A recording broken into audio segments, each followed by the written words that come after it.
gonna open up your feet.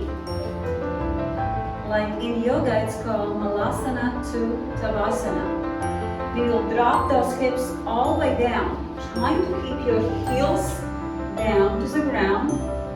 With your elbows, open up your knees. And now you will stand up, make a big circle, and again, inhale and drop those hips down. Hold for a second, open up those knees, come on. And extend. And again, drop those hips. Keep your heels down to the ground. Use your legs to come up. And again, drop. Get up. Again, drop. Open up those knees up. And again, keeping your chest up, nice flat back. With your elbows, you're pressing those knees out. Stand up. And a couple more. Drop it. Get up.